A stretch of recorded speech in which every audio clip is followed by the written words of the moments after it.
have a look and see who's in my extra crowded green room, an extra starry green room this evening. My first guest is the latest in a long line of fantastic northern stand-up comedians. He's been on before, he's back this evening, he's welcome back any time. He's one of my favourite comics, Mr. Jason Manford. Hello. How handsome you look, Jason, eh? You've been working out. You're looking great. Yeah, getting there. You're looking good. Now, Jason was born and raised in Manchester, that's right, isn't it, Jason? That's right, yeah. And he came to London because he heard that the streets were paved. That's Mr. Jason Manford, ladies and gentlemen. Here he is. All righty. My next guest is a supermodel. She's from Russia. They call her the Supernova. She's possibly the most in-demand model in the world at the moment. She is the gorgeous Natalia Vodianova. Hello, Natalia. How lovely to see you here. The Supernova. Hi, Jason.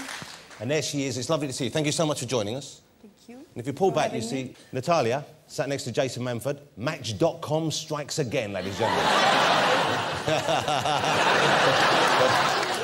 My next guest is an award-winning Irish actor who was an absolute delight when he was last time. He is Mr. Colin Farrell, ladies and gentlemen.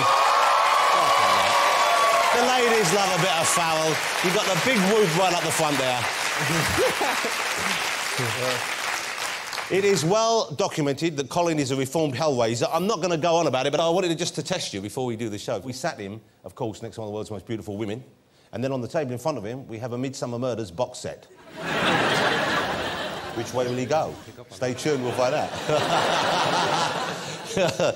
And my final guest is quite simply the greatest rap star in the world.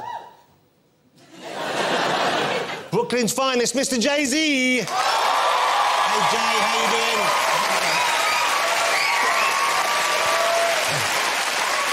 Now, you know, I already mentioned the Brits, but if you watch it, you will know that Jay-Z brought the house down of the Brits. He had an astonishing duet with Alicia Keys. It was just fabulous. Congratulations on that. I went to see Jay in his dressing room. He's kind enough to let me in the dressing room, and I went in wearing that outfit I had on. And Jay-Z's sitting there, all these guys around him, just in the smartest suits possible, and he just looked at me and said, "What have you come as?" Mr. Jay-Z, ladies and gentlemen. Good to have you back, Jay. Thank you for joining us. Sometimes we talk about food in the show, and I've got some more food news for you now. Because a top Italian chef has been suspended from Italy's version of Ready, Steady, Cook for suggesting this recipe. He actually went on the show and suggested this recipe, OK? I'm going to give you... Because, you know, you go on with your big carrier bag. It's quite heavy, this one, because of the ingredients, all right? You see? I'll be on the red team. This is what... And I'm not making this up. This is what he suggested. He got in trouble. He suggested... this is what he had in his bag. He got some peppers. The peppers, OK? Peppers. He had a can of tomatoes, pomodoro, and the sweet corn, OK? I don't know what the Italian for that would be. And that's all your kind of veg. This is for the protein part of it. So here. Once again, not making this up. This is what he said they would cook with. One of these, which, I don't know. Seriously. Seriously. Hello. What a beauty, eh? You sit down there, you get comfy there. Don't worry, I'm not hiding a wok. You're safe. It's okay. You're in England now. You're safe now. Come on. Oh, she was very calm earlier. I think she's a bit surprised by the audience. You want to get back in your box? Tiddles here. Now, Tiddles isn't for eating. I checked. I phoned Jamie Oliver. He said, you shouldn't eat one of them. He's absolutely right. You can't use a cat. It's barbaric. And he said it'd also be a bit stringy.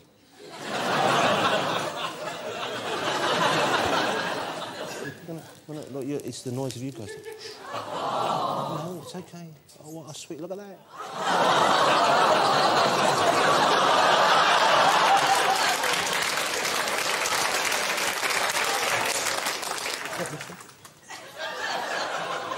Hello.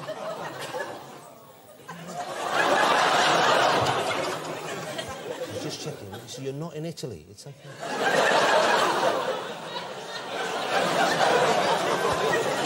Hang on. You lot can go home. We're sorted for the rest of the show. The cat keeps coming up and going down. It's brilliant. Come up again. Come and say hello.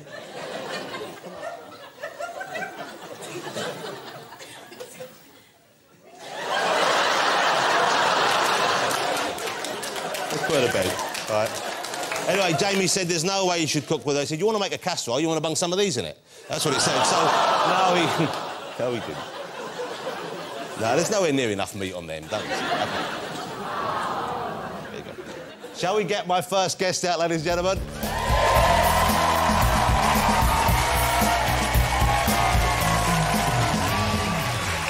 It's lovely to have you back. Oh, it's great.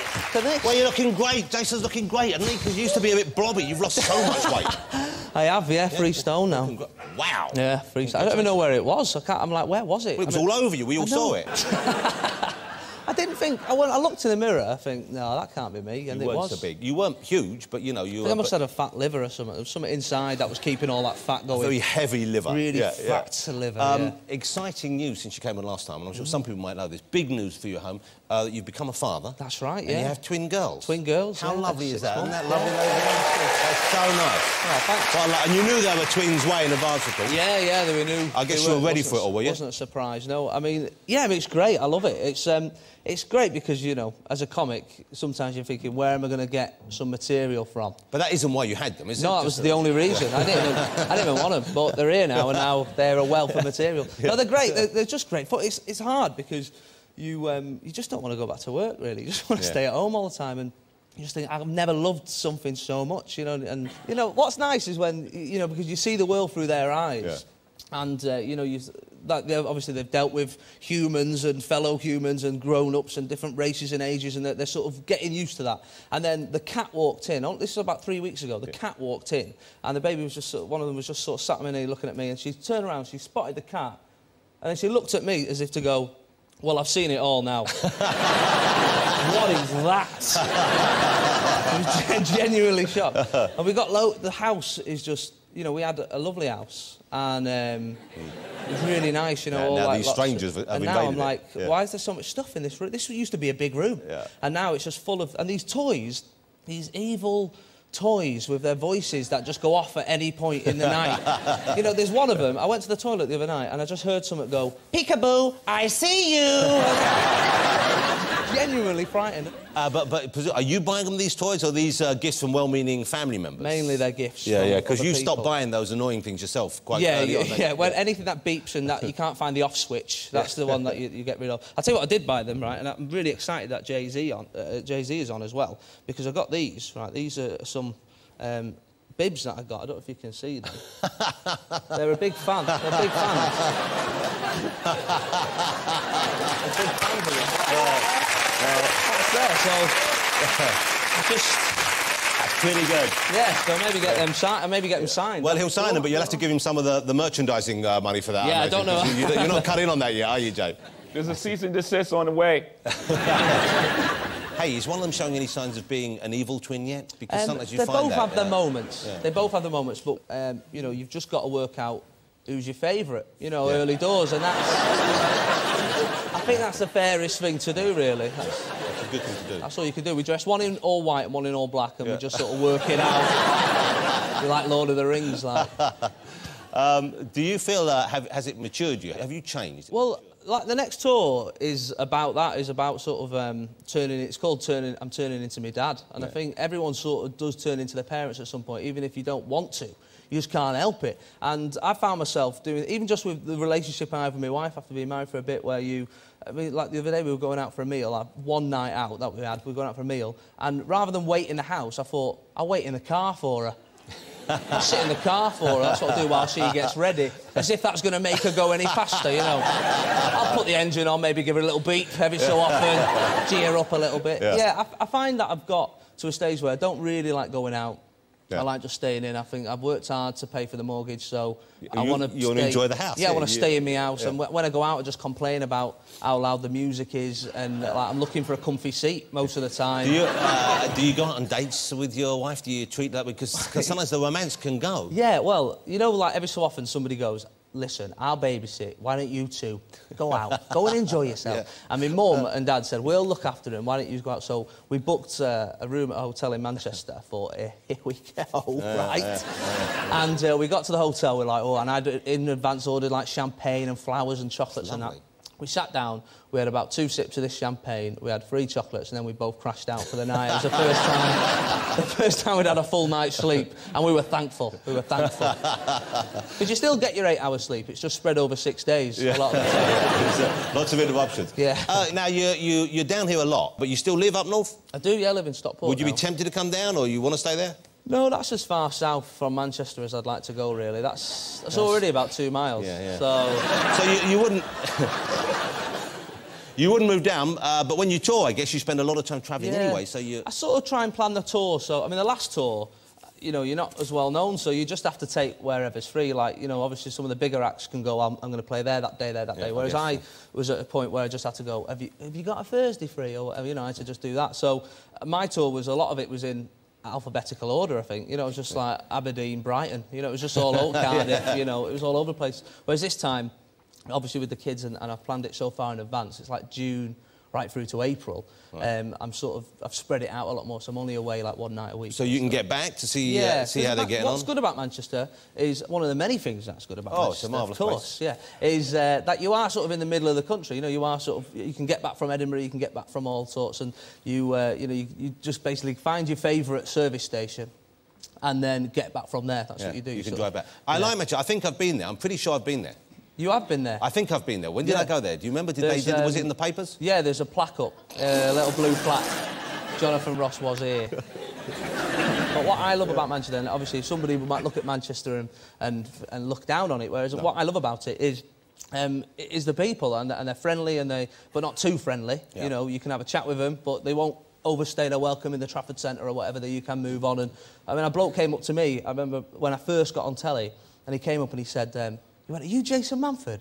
And I was in front of my wife, I was in a couple of friends, I was like, I can't believe it. A lovely moment. All of a sudden I was like, yes, I am actually. He says, "Oh, I work with your dad." Right, thanks. So you're doing something for Sport Relief, aren't you? Yeah, I did the Sports Relief Question of Sport, and then I'm playing a game of football. Listen to this. Yes. They've said to us, in May, can you play this game of football at Old Trafford? It's Manchester United, fans of Manchester United, an ex-professionals versus fans of other teams like City, like me, and Everton and Liverpool and that. Yeah. And I've said, "Oh, sure, I'd love to." They said, "Where do you play?" I said, "Well, you know, I'd like to say up front, but really, I'm left-footed, stickers at left-back. I'll be happy at left-back." I said, just out of interest, who's right wing? He said, "Oh, we've got Usain Bolt." Oh. I said, "Yeah, I'll mark the fastest man in the world, then that'll be all right." It's going to be like watching a fat greyhound trying to catch the mechanical rabbit, isn't it? No, I've got a little trick. I'm going to leave little bits of chicken nuggets next to the side of the pitch. He bloody loves them chicken nuggets. I always think with Usain Bolt, I always think, imagine being his three-legged race partner at school. You're doing the big benefit for Great Ormond Street this coming up. Yeah, that's right. We should mention this because this is a big night, and they're trying to buy. I think they're trying to buy a whole new wing. Is that right? They're trying to raise enough money to put the foundations out. Certainly for new. It's a big comedy night. Tell us about what do you do? Is it new material you're going to do, or is it the same old stuff? Yeah, same old. Yeah, it's going to be new stuff, hopefully. I've only got to do about 4 minutes, so that's easy enough. Are you doing Let's Dance for Sport Relief? Yeah, no, I'm not dancing. You're not dancing? No, I'm one of the judges. I don't know why they've got me judging. I'd love to have seen you dancing on it. I'd do it. I'd do a bit of that. Well, maybe next time. Maybe next time. I couldn't do it this time with the babies. You have to sort of be careful about your time and that. Because you were going to do Strictly Come Dancing, weren't you? I'm always interested in all that sort of thing. I do quite, you know, I wouldn't mind having a go at it, but judging, I don't know why they've got me judging. I'm going to be like the Lawrence Llewellyn-Bowen, like on that pop star to opera star or whatever, where you go, "Why are you even here?" You know what I mean? Because he looks like he probably likes opera. That's he looks like he likes opera. We'll get him in. That's it. So, yeah, I'm going to do that. That's on tomorrow night, so on BBC One, I think, and there's all sorts of people having a dance and that. But I'm looking forward to I'm going to be the nice bloke, though. I'm not going to go, "That was rubbish, you look like you're having a..." But I think you need someone to be tough for them. You need someone who's going to be a bit It's not going to be me. No. Who's on it with you? Kimberly from Girls Aloud. Well, it's not going to be her, is it? She's not going to be tough with them. She's Girls Aloud. And Paddy McGuinness. I mean, they've got me and Paddy McGuinness on the same show. They get a grant, I think. I don't know what happens there. That's the BBC's Northern quota filled for the whole month. That's what happens, yeah. Ladies and gentlemen, your tour starts June, is that right? June, that's right, yeah. Starts June, but because he's got kids, he's doing like 1 date a month, so make sure you book early. Great to have you back. Mr Jason Manford, ladies and gentlemen. Thank you. Great stuff. Well done, Jason. You look good. Shall we get my next guest out, ladies and gentlemen? And welcome to Friday Night with me, Jonathan Ross. Welcome to Alan Carr, China! Lovely Natalia Vodianova.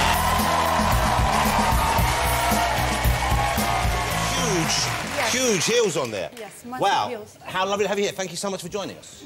Thank you for having me. It's great to meet you. I knew you were modelling for a while. I'd seen you and I'd read articles about you and your big success story in the world of modelling. I know you've modelled for all the big names, Calvin Klein, Yves Saint Laurent, all these, the big houses, I believe they're called. But I'm fascinated by your childhood. Whereabouts in Russia were you born? Where did you, and what was it like growing up there for you? Because you weren't destined to become an international face, were you? I come from Nizhny Novgorod. It's a big industrial city, not far from Moscow. Were you working when you were young? Did you have to work to help the family? Yes, I worked since I was about 11 years old, helping my mom to... We used to sell fruits together, illegally. So, hold it, it's against the law to sell fruit in that part of Russia? No, it's fine to sell fruits, but we had an illegal fruit stand by the side of the road where all the workers from the factory used to come back home. But why was it illegal? You were saying, like, Class A fruits? No, or because... No, we just didn't have the document. Oh, so you needed papers to be able to sell fruit, I understand. So you had a little setup. So that must have been kind of risky, I would have thought. It was very risky, yes. We had mafia coverage and police coverage, actually, too, because it's kind of, well, same thing. Yeah. Was this... Where were you discovered as a model? It wouldn't have been while selling fruit by the side of the road, I wouldn't have thought. No. I started modelling back then, but I used to pay for it myself rather than them paying me money, because it was kind of a modelling school. And my boyfriend at the time took me, because he was a model, he said, you know, oh, you would be great, and I'll pay for you. It was very, it was insignificant money, but I didn't have even that. So I came with him, and then there was a casting, and I made it to Moscow, and then I made it to Paris. So you got it, and was it fairly easy to get from Moscow to Paris in those days? Well, it was quite easy for me, but I don't think it's easy in general. In fact, in Russia, it's even difficult to get from one part of it to another. For example, we just been to Novosibirsk with my husband, and he went to this nightclub. I didn't go because I had a play park opening the next day, but he went, and he said that there was the most beautiful women he ever seen in his life, all these blonde, tall, supermodel type of girls. Hold on. How greedy is this man? He's got you waiting at home, and he's going saying, I saw some crackers tonight. What's wrong? Well, we... You have an open relationship? No. No, so he was just chatting, making... No, and so, and we were wondering why all these girls are in Novosibirsk and not in Moscow, not in Paris. And actually, the ticket from Novosibirsk to Moscow is so expensive, even in economy, that all these girls, they kind of make it... It's in Siberia, by the way, Novosibirsk. Right. So they kind of make it from the regions to the capital of Siberia, which is Novosibirsk, but then they can't get... Stuck there. That's even to Moscow. Because Russia, I know it's changed so much, but I've got no idea where it's... I'm a bit scared of going there, because I feel it strikes me that it's probably a bit like the Wild West was. With gangs and... Is it a scary place to be? I think you would be fine. I know that some people have bad experiences, because once you get stopped by police, if you don't have your documents on, it would be not a pleasant experience, and they can make it even more difficult for you. But they wouldn't mess with me. If you... Like the Bourne Identity. Well, I wouldn't say you would blend in, no? But... OK, so you moved to Paris. You were still just a kid, really. You were 16, 17 then? No, well, I was almost 18, actually. Okay. I was not as young as a lot of other models. And did you already speak English or French? Did you already got other languages? No, I didn't speak any languages. And what did you learn French? You learned French there, or you learned English, because it's a better language? What did you learn first? Well, good point. But it is. Because everybody in the industry kind of spoke English, so I learned English more than French, but of course you pick up a little bit, so I speak a little bit of French. But then I met my husband, who has actually been my teacher of English. And he's British, of course, isn't he? So how did you find... Let me go back. When you first started modelling, it must have been about as far removed from the life you'd had before as it was possible to get. There you are, you're selling fruit illegally on the roadside to workers. Next thing you know, you're in Paris, and presumably not only modelling, but I would have thought being taken out places. There must have been guys, you know, chatting you up all the time, I would have thought. It must have been a very different world. Yes, well, it's true. When I first arrived to Paris, it all was very new for me, very exciting, and I met a lot of interesting people. About the guys, it's kind of was more tricky than that, because I kind of found that every single guy I fancied was not available, because most of them were gay. But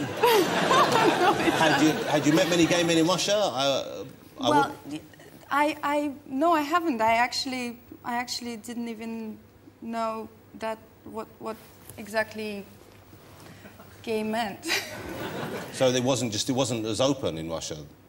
Well, where I come from, it was you wouldn't speak. No, you wouldn't speak about that. I mean, Russia is opening up more and more now to it, but still in the part of Nizhny Novgorod where I come from, if you wear pink trousers and orange sweater, you're not going to get really far. Wow.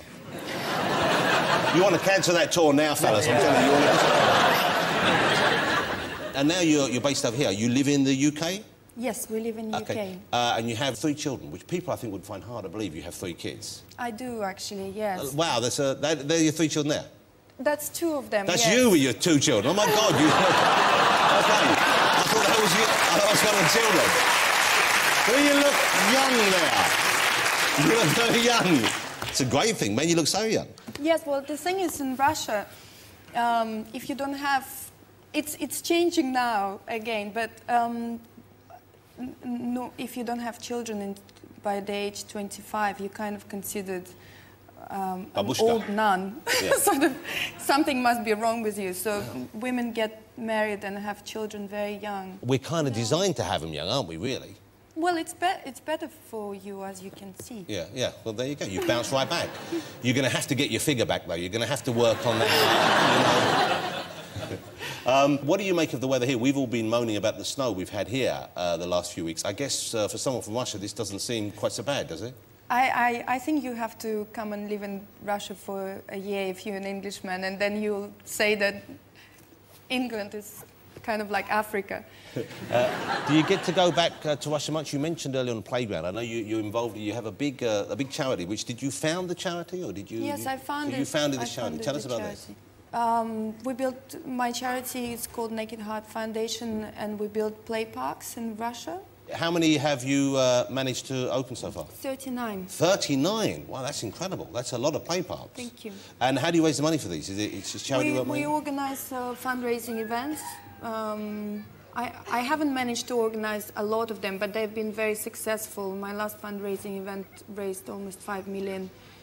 Wow. And you're going to open some here in the UK as well, aren't you? Yes, we're organising another event next week on 23rd of February, together with Harper's Bazaar and Lucy Yeomans, who is the chief editor, and she's been helping me, and we put this great event together, so we're hoping to raise a lot of funds and open more play parks. But because your wonderful country is hosting our event, then we want to give back also, and because the thing is, play parks, they're needed everywhere, and even if it seems like, of course, your country is much more, let's say, civilized and economically stable than my country, but still there are places where play parks are needed. Where there aren't so many facilities for kids, of course there are. And if people want to donate, they can go to your website. What's it called, the website? Yes? It's nakedheart.org. And also I'm running semi-marathon, so if anyone wants to support me, I'm running in Paris on 7th of March, and there's also a link to support me. You're a great example. I mean, you're out over here, and obviously you're, I think, a terrific ambassador for what can be done over there, even if it necessarily isn't always being done. My cause is very, well, building play parks. It doesn't seem like it's a necessity. In fact, it's luxury for children.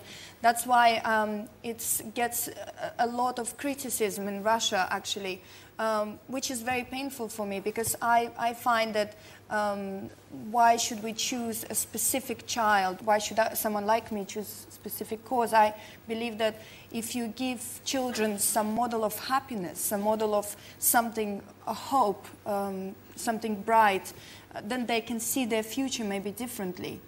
So I'm trying to set a good example for them also, so when they grow up, if they become successful, then they can also give back to their country. Well, you know, it's been lovely to meet you this evening, and you are a remarkable young woman and quite the inspiration. Ladies and gentlemen, Natalia Vodianova. Thank you.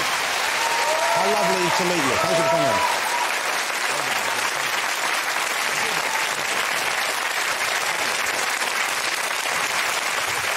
Shall we get my next guest out, ladies and gentlemen? I think we probably should. These days it's well past his bedtime. Will you please welcome Mr. Colin Farrell? Good, Jonathan. How are you? Great to have you back. Thank you for joining us.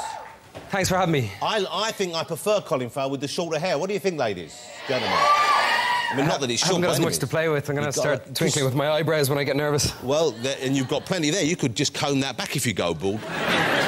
Where do you live now? You live in LA, don't you? Yeah, I live in LA now. 3 years. You live in LA, yeah. But you come back here on a regular basis, and I know your new movie you filmed in Ireland. Do you still think of Ireland as home, or is LA, do you think of Los Angeles or America as your home now? I kind of think of Los Angeles as home, and I call Dublin home because I'm... Hold on. I'll answer that question again. Dublin is home. Security. I'll answer it again. Dublin will always be home.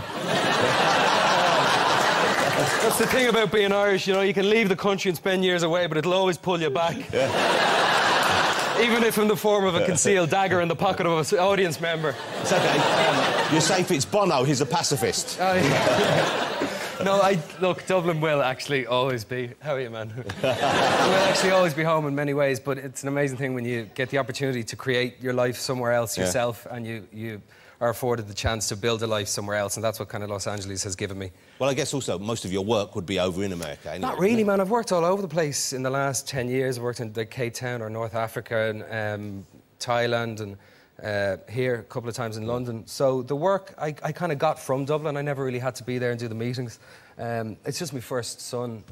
James is 6 now, and his mother is from Los Angeles. But you have a new boy as well. You have a new child. I do, yeah, Henry. How old is Henry? Henry's 5 months old. Wow, but a real baby, a proper baby. Well, more or less the same age as Jason's. Yeah, absolutely, yeah. There's 3 between the two of us. Jason's sperm 1. Jason 2, Colin 1. But he's, yeah, about that size and lovely. That's good. I assumed he would be around that size, because if you'd have said that size, that would have been really impressive. He's a beautifully average child. He's a giant. Before, we'll move on from this. I know we chatted a bit about this before, but you do seem to be very much on an even keel now. Yeah, compared to the keel that I was on. Yeah, you've got all that out of your system now. Do you miss it at all? I mean, when you're back in Ireland filming, for example, and I guess you visit some of your old haunts, is there a stirring? Do you feel like, I really want to tie one on and No, not at all. I kind of tied the out of it, man, that I was just in the centre with the largest, like the Gordian knot. I was, so I kind of feel like I got out of my system, and it was a chapter, I really do. And you know, I was at the party for long enough, that whole thing. When I go home, I couldn't be in the pub for more than 2 hours, I don't think, because I just get bored, and I would be boring to be next to, because there is a certain thing that happens when you imbibe that I just don't have.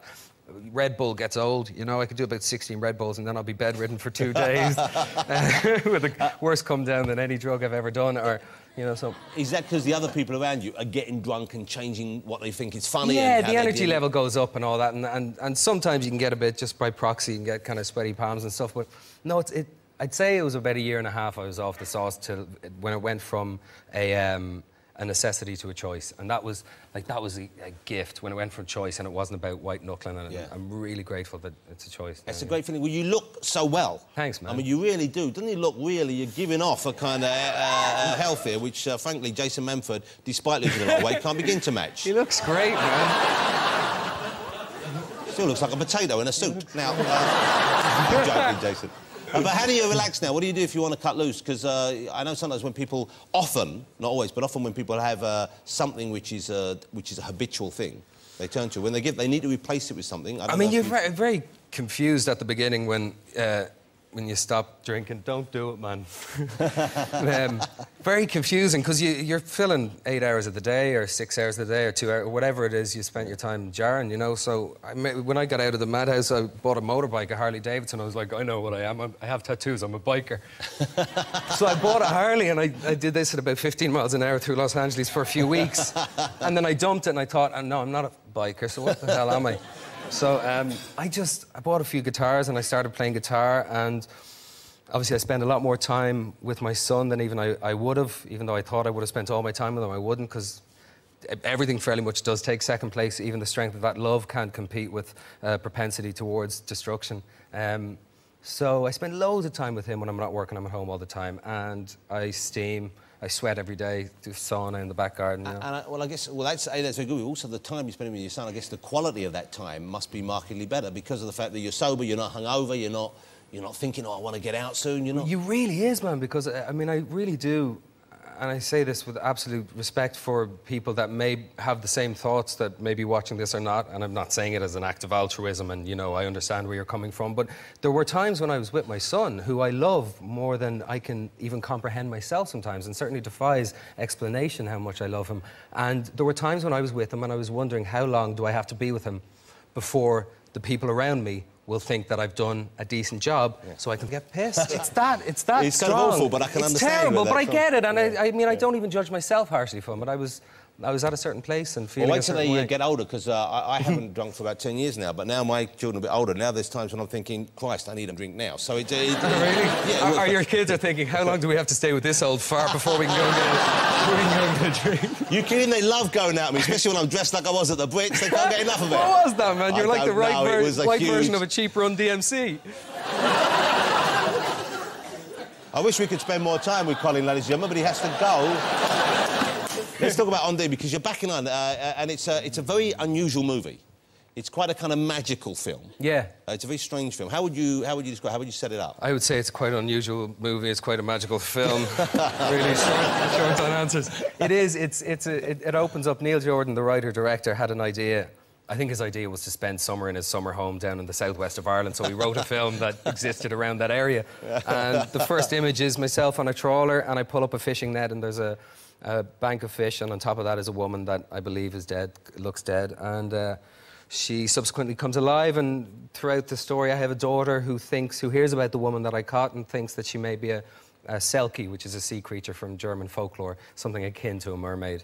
And life begins to pick up, and a little bit of magic and a little bit of joy comes into these people's lives as a result of seemingly her presence, and we don't know if she is a mythical creature or if she's not. You know, even though there's a kind of a magical thing going on, as I said... There's a lot of pain in it, though, as well. Well, I was going to say, what works in film is the human relationships. Yeah, between you and the ex-wife or the ex-partner and the little girl who's wonderful. Yeah, oh, Alison Barry, she's divine in it, yeah. She's 10 years old and she's never acted before, and I don't know if she ever has any inclination to act again or wants to, but she was amazing and really smart. So she's currently your partner, you two are together now, is that right? Absolutely. Did you meet before the movie or during the movie? We met about 3 weeks before the film started, and then we shot the film together, and then we went back for reshoots, and yeah. And so you fell in love while making the film? We certainly fell in like, yeah.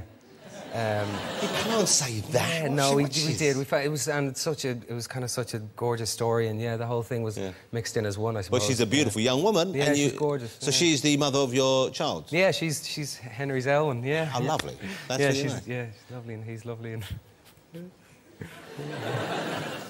What do you do for Valentine's Day? Did you do something special?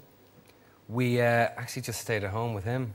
Oh, well, that's nice. Yeah, that's very lovely. sweet. I shouldn't have said just. Why was I trying to apologise for that? Did you give each other chocolates, or...? Yeah. Yeah, you but they've been in the fridge for like 4 days. That's why I went, yeah, we did, but not like you think. There wasn't like chocolate-covered cherries in a heart-shaped box. OK. You know, you mentioned earlier on your eyebrows. I did, didn't I? That was because they are, for me to do. No, because they are quite something, aren't they? I mean, they're really... They definitely are something. They're impressive. Their eyebrows. You've got good eyebrows, I've got not bad eyebrows, but compared to yours, mine are like, you know... You haven't got the uni. Mine are kind of nearly meet Does it meet in the middle? A suggestion of uni. Some people can wear it better than others. Look at that. You see... Jason, Oh, dear. You look like a sad puppy. This is going to be the one. That's it, that's right.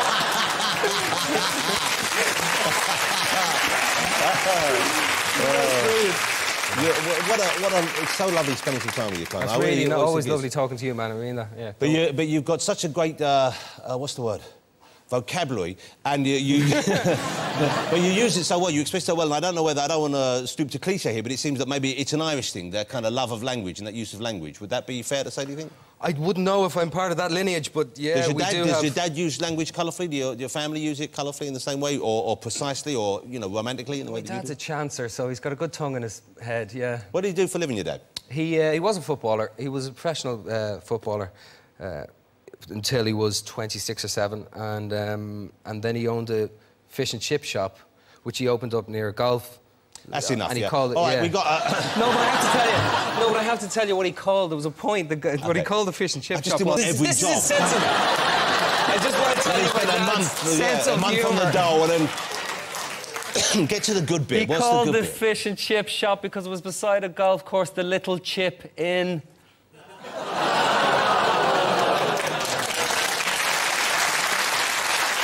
It was more than worth it, wasn't it? It was more than worth the wait. Worth the wait.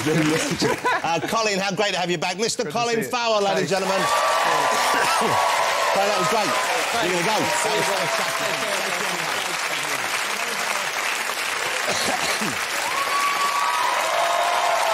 Shall we get my final guest out, ladies and gentlemen? Who stormed at the Brits this week. Will you please welcome the award-winning Mr. Jay-Z. Oh, they got Colin on there. Hey, it's good to see you. That's a nice pair of glasses there. Yeah. Hey, man. What? I thought you wanted me to try them on. I thought you were... No. Are you styling me? You're scaring me. Let's see. Woo!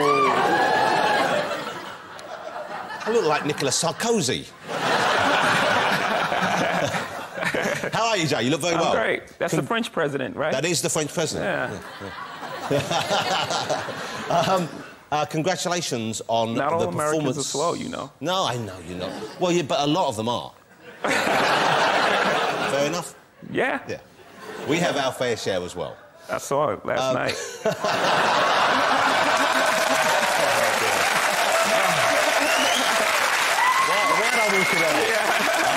OK.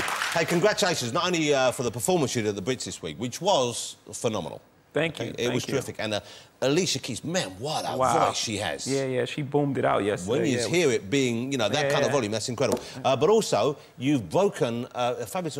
Jay-Z has broken the record formerly held by Elvis Presley for the number of solo #1 albums. What an incredible achievement. 11 #1 albums in the United States. Congratulations. Thank you. That is phenomenal. Yeah.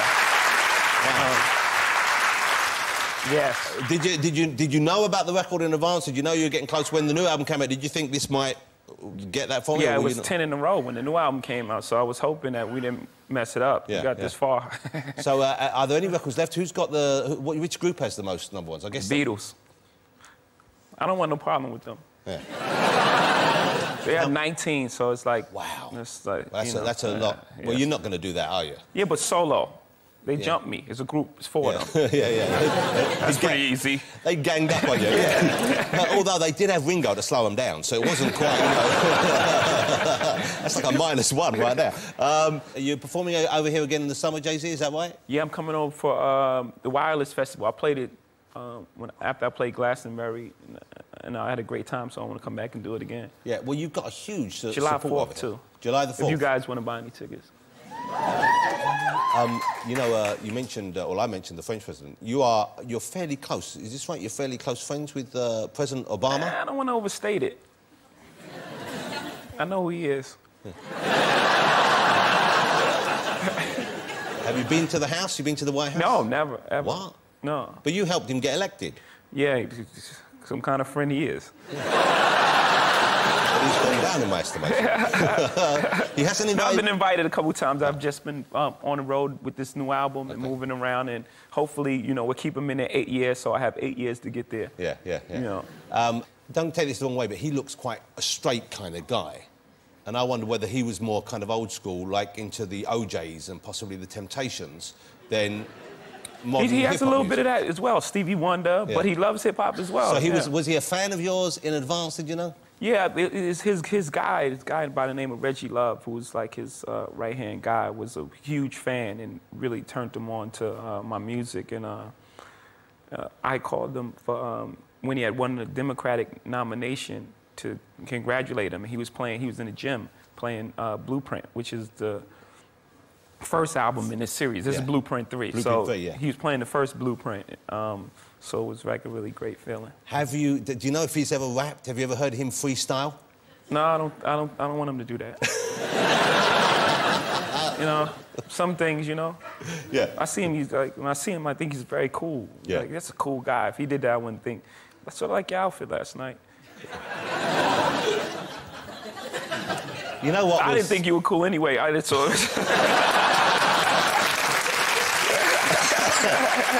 You know, we're talking about the outfit I watched at the beach, and I went into Could you put it up Jay-Z's. again? There it is, yeah, okay. And you see this? Yeah. You all right? You guys all right with this?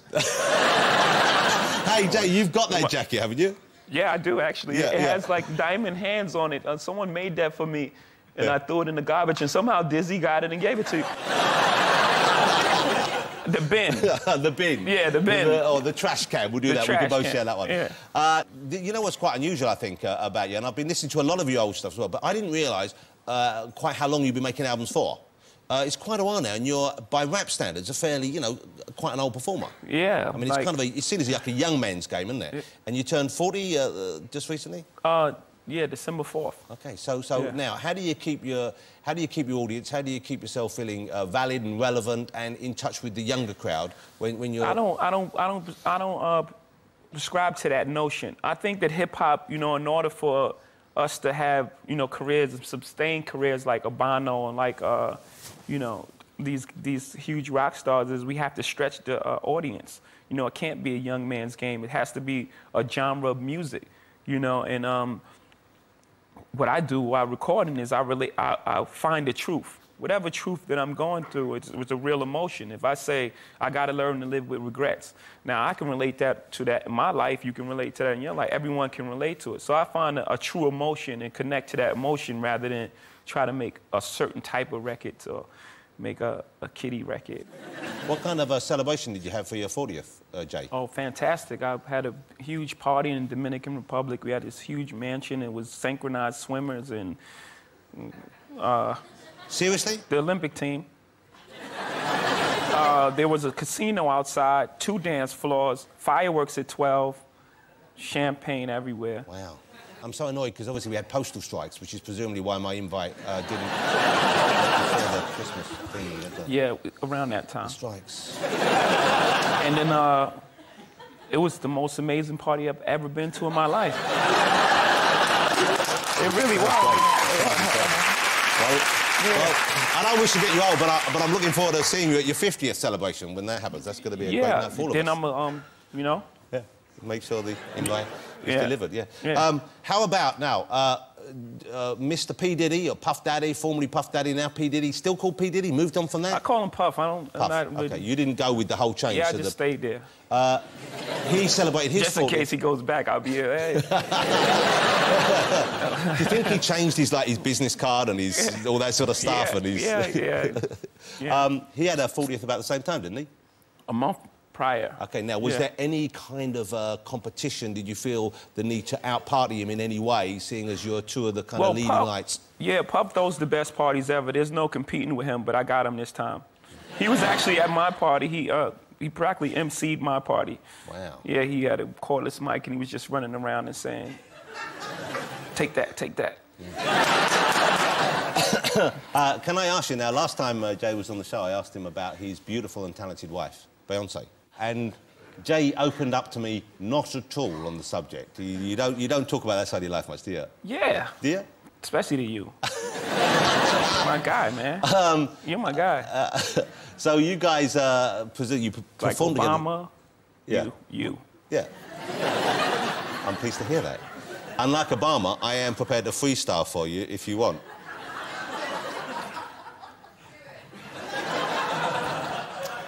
Well, I would love it, but I got to go on stage. Yeah, you got to go do it. Yeah. I could join you if you want. I've been... Man, you know, there's a lot of people up there. Yeah, it's not enough space. Well, we live in hope, don't we? And you know, the band, the leader, the music director, he's like a prima donna. Oh, yeah. You might stand in front of him, you know. Well, East Coast, West Coast beef, we don't need that. I like to think I straddle the coasts. Yeah, hey, whoa. Oh, baby, family show. So now, is Beyonce over here with you in UK now? She's not over this She's trip, actually in Trinidad. She has a concert. OK, so she's gigging. Yeah. And do you go to each other's concerts? Because I find it all the time. Well, because you're both huge stars, you're working, but it must be work to you in a way. You know, you do concerts, she does concerts. Do you go? Do you get a buzz out of seeing her perform in the same way that? Of course, she's a magnificent performer. I steal routines from her. She stole many things from me. You know, I see it on stage. You know, the whole uh-oh dance. Yeah. I started that. You know, probably don't know what that is. I don't know. Jay, you know the song, if you like it, put a ring on it. That one. If you like it, you know the routine for that. Yeah. You know that thing. Yeah. Go ahead. Has Beyonce performed that for you at home? Did she try out the moves for you before the video for that? Because you're the one man entitled to hear that without thinking any feeling of regret whatsoever. Thinking, yeah, I did like it, and indeed I did place a ring on it. Yeah. I actually created that dance. It was me, again. Said, you should do this. And she, you know, she did it. I wouldn't really tell anybody this, but you asked me, so I don't want to make it seem like I'm making myself more important. You know? Valentine's Day. Yeah. What did you exchange? Well, it's really, I'm not gonna tell you that. I'll give you a little bit of information. She was in Peru, and I was in Denver on my way to here, and it was like it was very romantic. Skype? Skype. Album is out right now. The Blueprint 3, and this has got Empire State of Mind on it as well, hasn't it? Yeah. It's got the last big hit on that. It's also got Young Forever, Jay-Z with Mr. Hudson, which was great. Forever Young. Hey. Maybe you could come out at the Wireless Festival. In my outfit?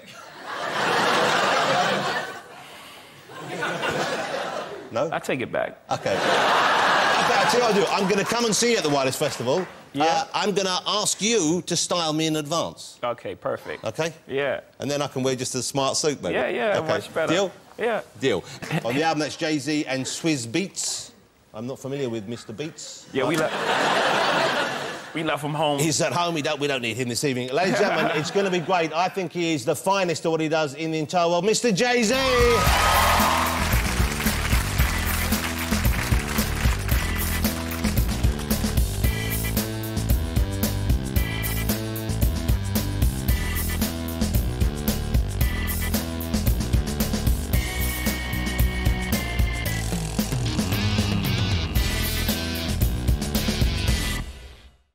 Welcome to Friday Night with me, Jonathan Ross. Welcome to Alan Carr, China!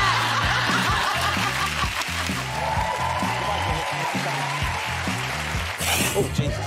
I'm talking about time, don't. Oh, I've just been... Oh. Don't patronise me, Alicia.